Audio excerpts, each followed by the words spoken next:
First of all happy new year. ഞാൻ കുറച്ച് ലേറ്റായി പോയെന്ന് എനിക്കറിയാം, പക്ഷേ ഇത്തിരി തിരക്കായി പോയി, ഇവിടെ സ്ഥലത്തുണ്ടായിരുന്നില്ല. അതുകൊണ്ട് നമ്മൾ ഇത്തിരി വൈകിപ്പോയി. എന്നാലും കുഴപ്പമില്ല, ബെറ്റർ ലേറ്റ് തന്നെ എന്നാണല്ലോ. ഫിനാലെ എന്തായാലും എല്ലാവരും കണ്ട് കാണണം. ഇപ്പം ഈ കാണാത്തായിട്ട് ആൾക്കാർ വളരെ ചുരുക്കമെന്ന് വന്നതുകൊണ്ട് സ്പോയിലേഴ്സ് ഉണ്ട്. സോ കാണാത്തവരാണെങ്കിൽ കാണണ്ട, എന്തായാലും മിക്കവരും കണ്ടിട്ടുണ്ടാവും. എന്നാൽ പോലും ജസ്റ്റ് പറയണമെന്നല്ല. ഫൈനൽ കണ്ടു തീർത്തപ്പോൾ എൻ്റെ റിയാക്ഷൻ എന്താ വെച്ചിട്ടുണ്ടെങ്കിൽ ഇറ്റ്സ് ഗുഡ് എന്ന് പറയാം. അല്ലാണ്ട് ഇപ്പോൾ ഒരുപാട് പേര് പറഞ്ഞു ഇത് ഇപ്പോൾ ഗെയിം ഓഫ് ത്രോൺസ് പോലെ അവസാനം കൊണ്ട് അലമ്പാക്കും, ചാൻസ് ഉണ്ടെന്നൊക്കെ പറയാണ്ടായിരുന്നു. കാരണം വോളിയം 1 കഴിഞ്ഞപ്പോഴേക്കും വോളിയം 2 ഇറങ്ങിയത് വോളിയം 1-ൻ്റെ അത്ര ഇമ്പാക്ട്ഫുൾ അല്ലായിരുന്നു. അതുകൊണ്ട് തന്നെ ആൾക്കാർക്ക് ഒരു മിക്സഡ് റിവ്യൂ ആയിരുന്നു.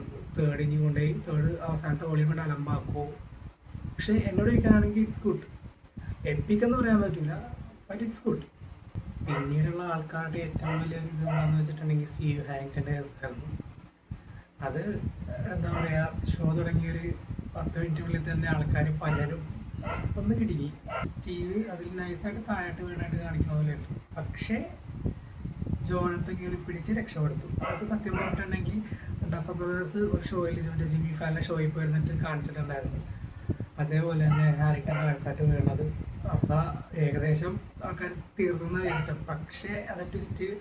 അത് പക്ഷെ പലർക്കും ഇഷ്ടപ്പെട്ടു. കാരണം ഹാരിക്കൻ മരിക്കും എന്ന് പറഞ്ഞുകൊണ്ട് വെച്ചിട്ട് രക്ഷപ്പെടുത്തിയല്ല, പിന്നെ ചമ്മലം ഏകദേശം ഉറപ്പായി. കാരണം അവിടെ സേവ് ആയി കഴിഞ്ഞപ്പോൾ പിന്നെ ഏകദേശം അതിൻ്റെ ഒരു ഇത് നമുക്ക് മനസ്സിലായി. ശരിക്കും ഈ സ്റ്റോറിയിൽ അവർ കൂടുതലും ബിൽഡ് ചെയ്യാൻ നോക്കിയത് എന്താ പറയുക, തുടക്കം തൊട്ട് അവസാനം വരെ അവർ കണക്ട് ചെയ്താറുണ്ടായിരുന്നത്. ഒരു സ്റ്റോറി ബിൽഡ് ഇപ്പോൾ ഒരുപാട് ഇപ്പോൾ എടുത്തു പറയാൻ പറ്റിയ ഏറ്റവും നല്ല series Breaking Bad, Game of Thrones ഒക്കെ നല്ലതായിരുന്നു. അവസാനം അവർക്ക് എൻഡിങ് അവർക്ക് എന്താ പറയുക, ഒരു ഹാപ്പി എൻഡിങ് ആക്കാൻ പറ്റാത്തത് കൊണ്ട് തന്നെയാണ് എനിക്ക് തോന്നുന്നത് ഏറ്റവും വലിയ ആൾക്കാർ പോരാനായിട്ട് പറയുന്നത്. പിന്നെ കുറച്ച് അവിടെ ഇവിടെ റൈറ്റിംഗ് വ്യത്യാസം.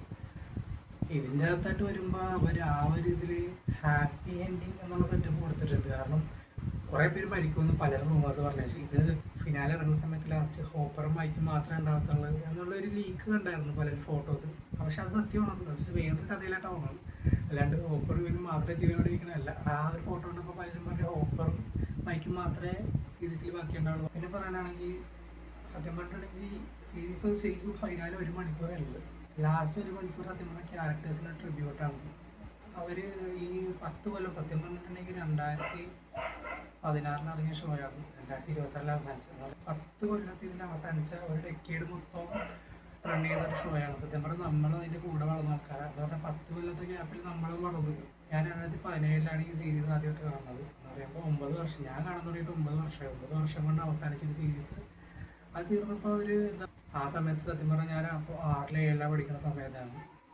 അപ്പോൾ ആലോചിക്കും എത്ര വർഷം അങ്ങനെ കടന്നു. ബട്ട് ഇതിൽ കുറേ പേർക്ക് എന്താ പറയുക ഫിനാലെ ഇത്തിരി കണക്റ്റ് ആയിട്ടില്ലെന്ന് തോന്നുന്നു. കാരണം ഡഫേഴ്സിൻ്റെ റൈറ്റിംഗ് കുറച്ച് വീക്കായോടെയെന്നൊരു സംശയം ചെറുതായിട്ട് ഇല്ലാണ്ടില്ല. കാരണം നമ്മൾ സീസൺ 3 കാണിച്ചൊരു വെക്നെയല്ല ലാസ്റ്റിലായിട്ട് വന്നപ്പോൾ. വെക്നേനെ വെറും എന്താ പറയുക ഒരു പവറില്ലാണ്ടായി കളഞ്ഞ് സിമ്പിളായിട്ട് കൊല്ലാൻ പറ്റുമല്ലേ. കാരണം വെക്ന അത്രയും വീക്കായിട്ട് ഇപ്പോൾ പറയാം വെക്നയുടെ ആ ഒരു പഴയ മെമ്മറി മീൻസ് ഹെൻറിയുടെ പഴയ മെമ്മറി കാണിച്ചുകൊണ്ടാവാം എന്ന് പറയാം. അത് ഓരോ തിയറിയാണ്. പക്ഷെ എന്നാൽ പോലും ഇത്ര നിസ്സാരമായിട്ട് വെക്നേനെ കൊന്നുകൊള്ളുന്നതാണ് ഇത്തിരി ഇതായത്. ഈ മൈൻഡ് ഫെയറിന് ഒരു എന്താ പറയുക കൈജു മറ്റേ പസപ്പുറിമിലെ കൈജു ടൈപ്പ് ഒരു സ്പൈഡർ റോൾ സാധനം അതിനെ സിമ്പിളായിട്ട് കൊന്നുകളഞ്ഞു. പിന്നെ അവിടെ വീക്കായതുകൊണ്ടാവാം ചിലപ്പോൾ ഈ മൈൻഡ് ഫെയർ അവിടെ പെട്ടെന്ന് ഇതായി പോയത്. എന്നാൽ പോലും കുറച്ചും കൂടി ആൾക്കാർ പ്രതീക്ഷ കുറച്ചും കൂടി ആക്ഷനാണ്. ഇപ്പോൾ ഈവൻ എന്തായിരുന്നു വെക്നക്ക് പോലും ഒന്നും ചെയ്യാൻ പറ്റാതെ സത്യം പറഞ്ഞാൽ അവിടെ മൈക്കിൻ്റെ ഓറയൊക്കെ അവിടെ വേറെ പറഞ്ഞു. കാരണം ഫസ്റ്റ് വോളിയത്തിൻ്റെ മൈക്ക് അടിപൊളിയായിട്ട് വന്നിട്ട് സെക്കൻഡ് വോളിയത്തിൽ ഒരു ചെറുതായിട്ട് ഏതോ പറഞ്ഞ് ഡീഗ്രേഡ് ചെയ്ത് പിന്നെ ലാസ്റ്റ് 11 രക്ഷിക്കാൻ വേണ്ടി മൈക്ക് ഹൈ മൈൻഡ് വീണ്ടും കണക്ട് ചെയ്ത് വെക്നേനെ തടഞ്ഞു നിർത്തുന്നത്. അവിടെയാണ് ശരിക്കും ഇവർ ജയിക്കണത്. എന്നാൽ പോലും വെക്ന എന്ന് പറയുന്ന character 1 of the best villains so far വന്നുകൊണ്ടിരിക്കണായിരുന്നു. അതിന് അത്ര നിസ്സാരമായിട്ട് വന്നു പറഞ്ഞത് ഫാൻസിനും പലർക്കും നിയോജിപ്പുണ്ട്. ഈവൻ ദോ കുറേ അൺകൺക്ലൂഡഡ് ആയിട്ടുള്ള കുറേ ക്യാരക്ടേഴ്സിനെ മീൻസ് നമ്മുടെ റോബിനെ വിക്കിയുടെയും അവരുടെ സ്റ്റാറ്റസ് ഒന്നും കാണിച്ചിട്ടില്ല. പിന്നെ ഈവൻ മൈക്കിൻ്റെ തിയറി ശരിയാണെന്ന് പോലും അറിയത്തില്ല. ഈവൻ മൈക്ക് തന്നെ പറയുന്നുണ്ട് അതിൻ്റെ അകത്ത് ആവാം എന്നുള്ള രീതിയിലല്ലാണ്ട് പറയണത് 100% ശരിയാണോ എന്ന് അറിയത്തില്ല. ബട്ട് അതിൽ കാണിച്ചിരിക്കുന്ന രീതി വെച്ച് നോക്കുമ്പോൾ ശരിയാവും. കാരണം ആ ഒരു രീതിയിൽ എൻഡിങ് കൊടുത്തേക്കുന്നത് ഒരു എന്താ പറയുക, എല്ലാ ക്യാരക്ടേഴ്സിനും വലിയ മോശമില്ലാണ്ട്. ഇപ്പോൾ എല്ലാവരും മരിച്ചോ ജീവിച്ചിരിപ്പുണ്ടോ എന്നുള്ള തിയറി കൂടുതലായാലും ജീവിച്ചിരിപ്പുണ്ടോ എന്നുള്ള തിയറി വിശ്വസിക്കാനാണ് ആൾക്കാർ കൂടുതൽ ആഗ്രഹിക്കുന്നത്. അതേപോലെ അതിൻ്റെ അകത്ത് കുറച്ച് അങ്ങാട്ടും എന്തുകൊണ്ട് അത് ശരിയായില്ല. ഇപ്പോൾ ഈ പറഞ്ഞ പോലെ വിക്കിയുടെ റോബിൻ്റെ കേസ് അത് മര്യാദക്ക് അവർ കാണിച്ചിട്ടില്ല. പിന്നെ എന്താ പറയുക, ആ ബസ്സിനകത്ത് എവിടെ ഡെമോഗോഗൻസ് എല്ലാവരും ചോദിക്കുന്ന ചോദ്യങ്ങളും ഒറ്റയ്ക്ക് എന്താ പറയുക, അപ്സൈഡ് ഡൗണിലായിരുന്നു ഏറ്റവും സേഫ് എന്നാണ് നമ്മൾ ഇത്ര നാൾ വിചാരിച്ച. എന്ന് പറഞ്ഞാൽ അപ്സൈഡ് ഡൗണിൽ ഈ ഡെമോഗോഗൻസ് ഇല്ല. അവർ ശരിക്കും മഞ്ഞത് ഈ ഹെൻറി ചെന്ന് പെട്ടപ്പോൾ തന്നെ ഡെമോഗോഗൻസിനെ കാണുന്നത് ഈ പറഞ്ഞ അംബേസായ ഡിമെൻഷൻ എക്സിലാണ്. അവിടെ ഡെമോഗോഗൻസിൽ ഒന്നുമില്ല. ഒറ്റയ്ക്ക് ഇത്രയും പേരായിട്ട് ഇതാക്കുന്നത് സത്യം പറഞ്ഞാൽ അതൊക്കെ ഒരു എന്താ പറയുക, അക്സെപ്റ്റബിൾ അല്ല. കാരണം വെക്ന ഈ സീസൺ വന്നപ്പോൾ തന്നെ കൂടുതലും ആൾക്കാരെ പിടിച്ചുകൊണ്ടാണ് യൂസ് ചെയ്തത് ഡെമോഗോഗൻസിനെയാണ്. എന്നിട്ട് ഡെമോഗോഗൻസ് എന്ന് ചോദിക്കുന്നുണ്ട്. ഞാനും വരെ എന്താ സംഭവിക്കണ, 1 മണിക്കൂറും കൂടി ഉണ്ടല്ലോ ഇത് തീരാനായിട്ട്. എന്ന് പറഞ്ഞാൽ വെക്നകത്ത് 1 മണിക്കൂറും കൂടി ഉണ്ടല്ല. അതാണ് എല്ലാവരും ഇങ്ങനെ ചോദിച്ചുകൊണ്ടിരിക്കുന്നത്. പിന്നെ കണ്ടപ്പോൾ ആൾക്കാർ ഇങ്ങനെ ജസ്റ്റ് ഇമോഷണലി കണക്ട് ചെയ്യണം. 10 വർഷത്തെ ജേണി അവർ ജസ്റ്റ് ഒന്ന് റിവൈൻഡ് ചെയ്യണം. ഓരോ ക്യാരക്ടേഴ്സിൻ്റെ വെക്നേനെ കൊല്ലുമ്പോൾ ഒരു തുടക്കം തൊട്ട് വെക്ന ചെയ്തതെല്ലാം അതിൽ കാണിക്കുന്നുണ്ട്. അത് ആൾക്കാരത് ഇമോഷണലി കണക്ട് ചെയ്യാൻ വേണ്ടി. പിന്നെ വേറെ സംശയം, മിലിറ്ററിക്കാരെ ഇവരെ വെറുതെ വിട്ടാൽ അതെനിക്കറിയാം. മിലിറ്ററിക്കാരും പിന്നെ എല്ലാം മരിച്ചു കഴിഞ്ഞപ്പോൾ മിലിറ്ററിക്കാരെ വെറുതെ വിട്ടെന്നാണ് പറയുന്നത്. അതിലൊരു ക്ലാരിഫിക്കേഷൻ ഇല്ല. പിന്നെ 11 എസ്കേപ്പ് ചെയ്യാൻ ചാൻസ് എന്ന് പറയാൻ വേറൊരു കാരണം, 11 ശരിക്കും വണ്ടിയിടാത്തായിരുന്നു. ഇവർ പോലും കാണാണ്ട് 11 എങ്ങനെ അങ്ങോട്ട് പോകാൻ പറ്റി. 11 ഇൻവിസിബിളായാൽ മാത്രമേ അവിടെ നിന്ന് എസ്കേപ്പ് ചെയ്യാൻ പറ്റത്തുള്ളൂ. 11 നമ്മൾ കാണുമ്പോൾ കാണുന്നത് 11 ആ അപ്സൈഡ് ഡൗണിൻ്റെ അപ്പുറത്ത് നിൽക്കണതാണ്. അങ്ങനെ നോക്കുമ്പോൾ പോസിബിലിറ്റി ഉണ്ട്, ഇല്ലെന്ന് പറയാം. May be not. വെക്നയായിട്ട് അഭിനയിച്ച ജെയ്മി ഒരു ഷോയിൽ വന്നിരുന്നിട്ട് റീസെൻ്റായിട്ട് പറഞ്ഞതാണ്, വെക്നയിൽ ലാസ്റ്റ് ആ ഇതിൽ 11 വെക്നേനെ കൊണ്ട് ഞാൻ പല്ലിൽ കുത്തി നിർത്തുമല്ലോ. ആ സമയത്ത് വെക്ന ഒരു ഒച്ചയുണ്ടാകുന്ന സത്യം പറഞ്ഞാൽ വെക്നയുടെ ഉള്ളിൽ നിന്ന് ഹ്യൂമൻലി ഇമോഷൻസ് പുറത്ത് കാണിക്കുന്നതെന്നാണ് പുള്ളിയിൽ പറയണത്. കാരണം ആ ഒച്ച ഉണ്ടാക്കുന്നത് പ്ലീസ് ഡോണ്ട് എന്നുള്ള രീതിയിലാണ് പറയണം. എന്ന് പറഞ്ഞാൽ കൊല്ലരുത്.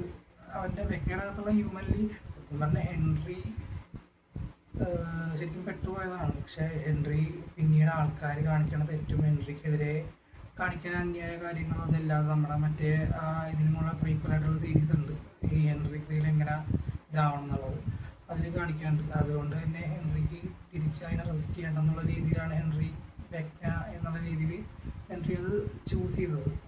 ലാസ്റ്റ് ഹെൻറി മരിക്കണതിന് മുമ്പ് പക്ഷേ ഹെൻറിയുടെ ഹ്യൂമൻ ഫീലിങ്സ് വന്ന് ചെറുതായിട്ട് അത് കാണിച്ചു. അത് തന്നെയാണ് മറ്റേ നമ്മുടെ ഡഫേഴ്സ് പറഞ്ഞത്.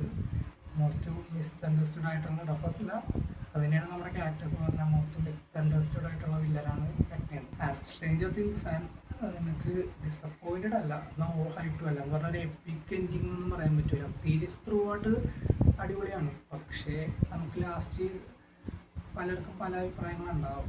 എനിക്ക് വീട്ടിൽ എന്ന് പറഞ്ഞാൽ ഇറ്റ്സ് ഓക്കെ, ഇറ്റ്സ് ഗുഡ്. കാരണം നമ്മൾ എന്താ പറയുക, എല്ലാ ക്യാരക്ടേഴ്സിനും ജസ്റ്റിസ് കൊടുത്തെന്ന് വേണമെങ്കിൽ പറയാം.